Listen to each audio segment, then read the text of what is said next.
Independence के पहले India जैसा था, अभी तक वैसा है। और सबसे पहली बात, इन सब चीजों में मुझे बिल्कुल भी इंटरेस्ट नहीं है।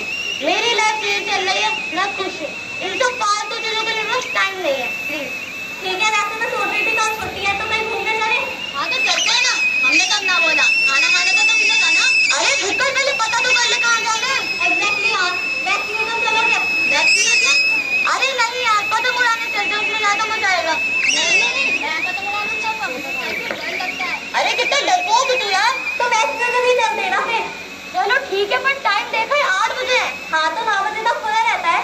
हाँ तो चलो फिर, देख 9 बजे बंद हो जाएगा, फिर खा लेंगे। अरे सिर्फ खाने में देखते हैं यार, इतना भूखा नहीं यार ये।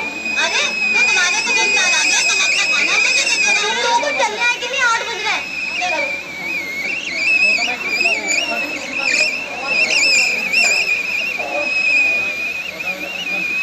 अरे मेरी बाइक कहाँ है?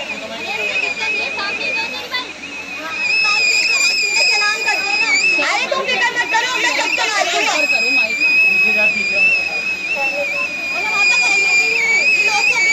तुम टेंशन मत लो। और ये सारे बात और ये सारे पैसे तो मेरे। सैफ माइक थोड़ा सा अपना। हेलो।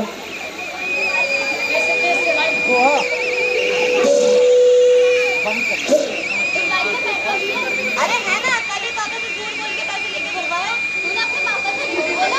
अरे हाँ यार, वरना वो लेते कहाँ?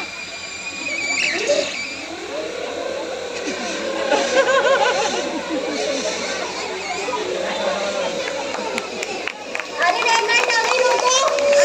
अरे कभी नहीं रोकता।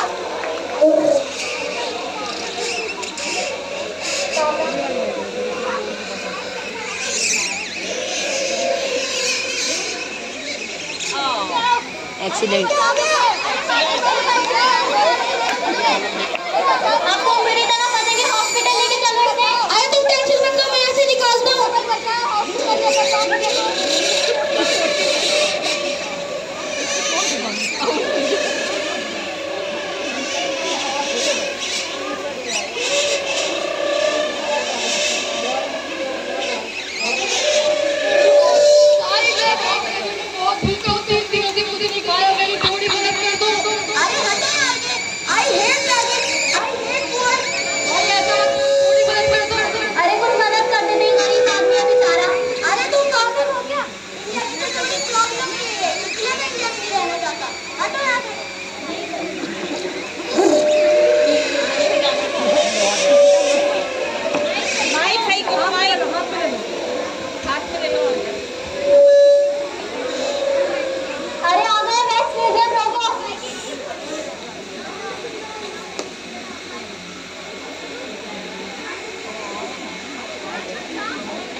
पुतला, I want पुतला। बहन जी मैं आगे मान रहा हूँ। सॉरी मैम, प्लीज हो गया डिले।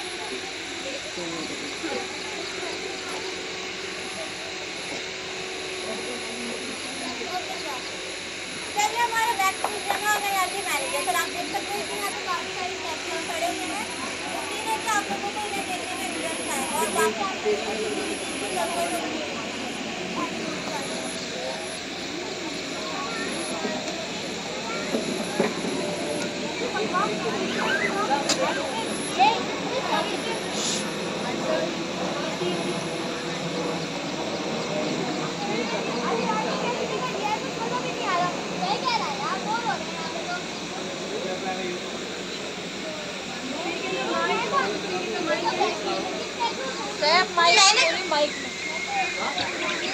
हेलो, हाँ आपका सही है, आप हाथ में ले लो, हाथ में लेके बोलो।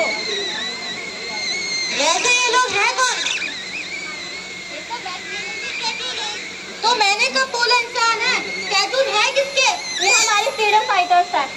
ये मोटू पतलू है सब है। एक भाई ना मैं इनमें से किसी को जानता हूँ और मैं जानना चाहता हूँ। तुम लोगों को जानने का प्लीज करती हूँ। मैं जा रहा हूँ। Mic mic. अरे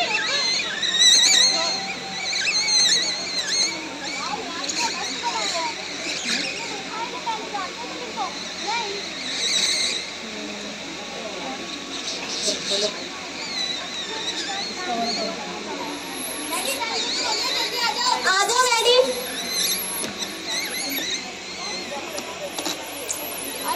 अरे रुको, अरे रुको, अरे रुको, मैं खोलो।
मेरा नाम भगत।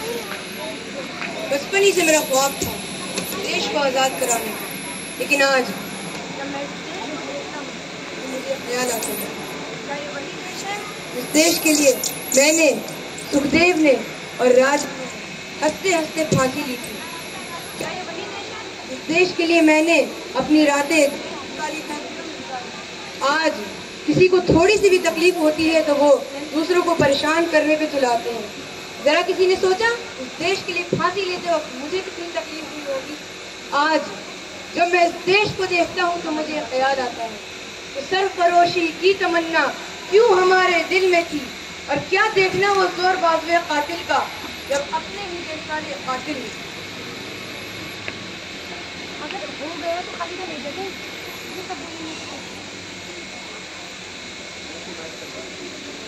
मैं कमला देवी, इतिहास के पन्नों में मेरा नाम तो जैसे खोसा गया है।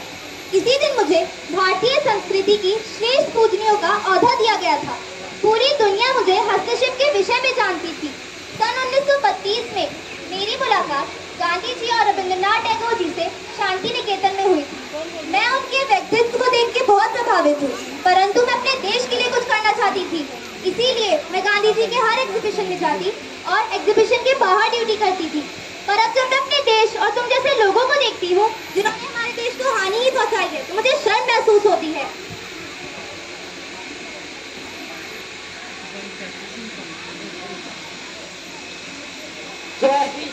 बड़ी कम्मा, मेरा लिबास देखकर आपको मालूम हो गया होगा कि मैं कौन हूँ। महाराणा प्रताप, मेवाड़। इस मेवाड़ के लिए मैंने क्या कुछ नहीं किया, और अपने भारत को भारत रखने के लिए मैंने कई युद्ध लड़े। हम राजपूत थे, व्यापारी भी थे। मेरा हर व्यापार मैंने अपने भारत के लिए किया था। ईरान से लेकर मिस्र तक अपने मेवाड़ की मिर्चियों का व्यापार करता था और उस व्यापार से जो भी मुनाफा होता वो मैं जन सेवा में लगा देता। नेहरू पर्वत से भी ऊंचा मेरा भारत मेरा मानना था, लेकिन आज ये भारत वो भारत नहीं जिसकी मैंने कल्पना की थी। मेरा सारा योगदान व्यर्थ हो गया।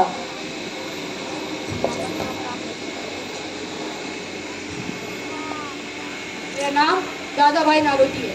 मेरा जन्म 4 सितंबर 1825 में हुआ था। मेरे प्रोफेसर और नेबर मुझे भारत का होनहार कहा करते थे। मैं एल्फिंस्टन इंस्टीट्यूट में गणित का और अर्थशास्त्र का प्रोफेसर था। मुझे क्या जरूरत थी देश के लिए कुछ करने की? और फिर मैंने इस देश के बारे में सोचा, इस समाज के बारे में सोचा। स्त्री और पुरुषों में भेद था, इसलिए मैंने औरतों को शिक्षित करना शुरू किया। 4 अगस्त 1849 में मैंने लड़कियों के लिए मुफ्त गुजराती एवं मराठी कक्षाएं खुलवाई, क्योंकि मैं इस देश से प्यार करता था और देश का भला चाहता था।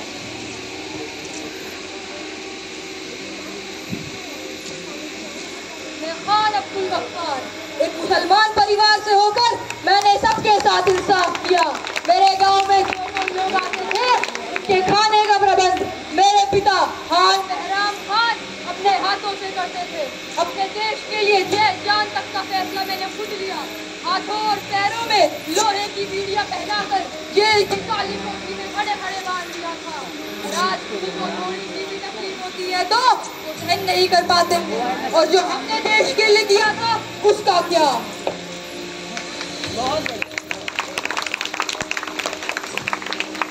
मैं बेगम हजरत महल, मैं अवध के आखिरी बादशाह वाजिद अली शाह की बेगम।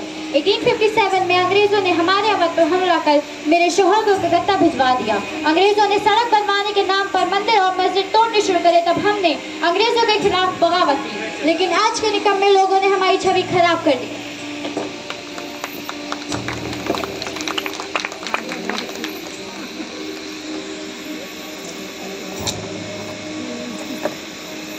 मेरा नाम रानी कित्तौर सेनम्मा है और मुझे कर्नाटका की लक्ष्मीबाई के नाम से भी जाना जाता है। मैं कित्तौर की भारत में रानी थी। मैं पहली शाम थी जिन्होंने ब्रिटिश ईस्ट इंडिया कंपनी के विरोध किया और रानी लक्ष्मीबाई से पहले ब्रिटिश सेना का विरोध किया। लेकिन जब मैं आज की भारतीयों को देखती हूँ तो ऐसा लगता है मेरी सारी मेहनत बच गई है। क्या मैंने इसलिए इतनी मेहनत की थी ताकि मेरे ही लोग तिरंगे की तरह बन जाए? शर्म आती है मुझे ऐसे भारतीयों को देखकर।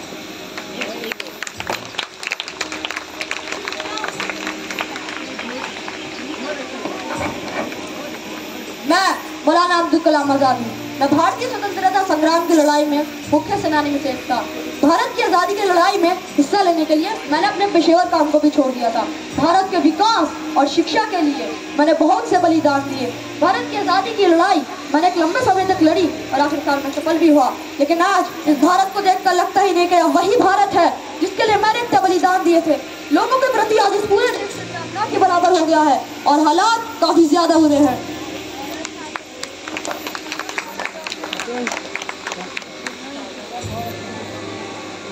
मैं भीमराव अम्बेडकर, मेरी बात ध्यान से सुनिए। मैं आपके जैसा ही हूँ, लेकिन मेरे विचार मेरे भारत के लिए कुछ अलग है। मैं भारत में रहने वाले सभी भाइयों का अधिकार दिलाने आया हूँ। मेरा सपना है कि भारत में समानता हो, बराबरी हो, सभी नागरिकों को स्वतंत्रता हो, सभी में भाईचारा हो, क्षेत्र, भाषा, जाति, लिंग के आधार पर होने वाले भेदभाव न हो, महिलाओं का सम्मान हो।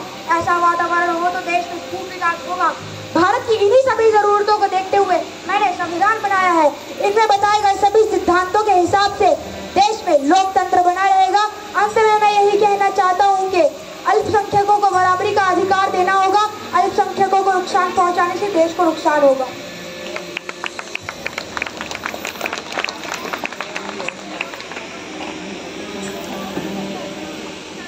मैं टीपू सुल्तान हूँ।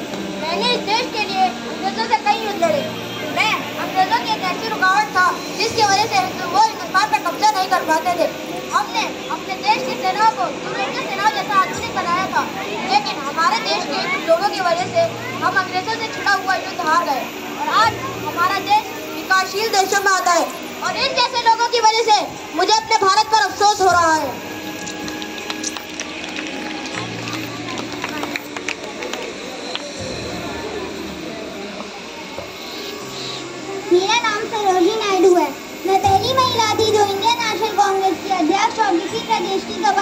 थी। मेरे पिता मुझे वैज्ञानिक बनाना चाहते थे, किंतु मैं आरंभ से ही पढ़ने लिखने और आज़ादी की लड़ाई लड़ने में थी।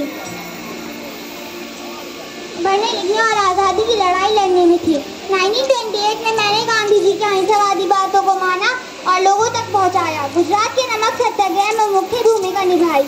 1947 को हमारी बहुत कोशिशों के बाद हमारा देश अंग्रेजों की गुलामी से आज़ाद हुआ, किंतु मुझे आज के हालात देखकर बहुत कष्ट होता है। हमने अपने देश को आज़ाद करने के लिए कितने बलिदान दिए थे, किंतु आज चारों ओर हिंसा का राज है। ऐसा लगता है कि जिस भारत की हमने कल्पना की थी वो कहीं खो सा गया है।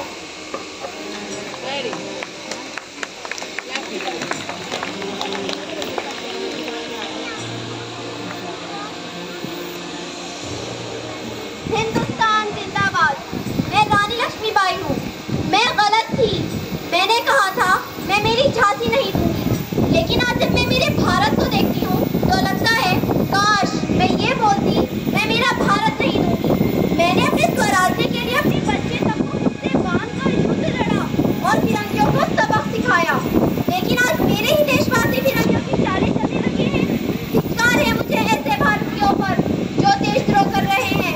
वो क्या जाने स्वराज्य क्या होता है।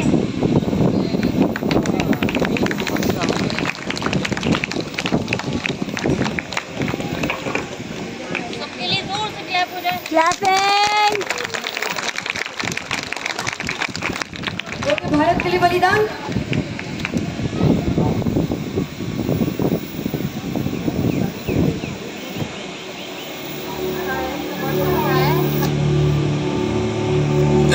वतन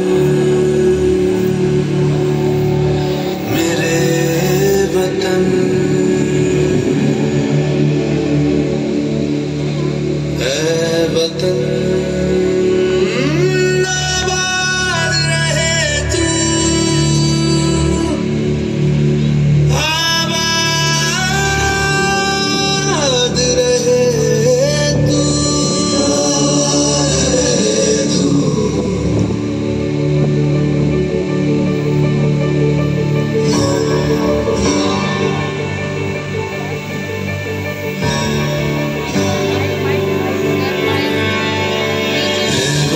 वतन मेरे आबाद रहे तू,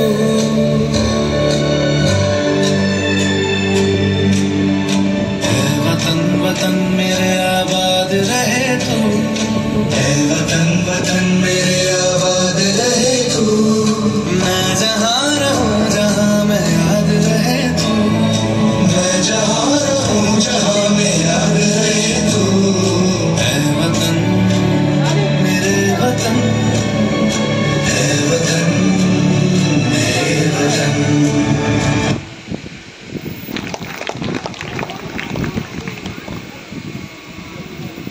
आज मुझे बहुत अफसोस है कि आज मेरा देश मेरी ही तरह आपाहिज हो चुका है। जिस देश को कभी सोने की चिड़िया कहा जाता था, जिस देश में हिंसा और न्याय का बोलबाला था, वो देश आज करप्शन का शिकार हुआ जा रहा है। हमें जाति और धर्म के आधार पर बांट दिया गया है। भेदभाव और हिंसा की वजह से आज हम सारे संसार में अपमानित हो रहे हैं। आज हमें इस देश के लिए ऐसे क्रांतिकारियों की ज़रूरत है जो इस देश के लिए बलिदान दे सके। आज ज़रूरत है ऐसे ही नौजवानों की जो इस देश को फिर से अपने पैरों पर खड़ा कर सके। वो नौजवान जो एक नई प्रेरणा से अनुप्राणित हो और एक नई चेतना से अभिभूत, जो शाबाशियों से दूर हो, दरबंदियों से अलग, उदय के लिए आतुर हमारा देश चिल्ला रहा है। कहाँ है हमारे देश के नौजवान? देश के नौजवानों को ही जरूरत है। जय हिंद।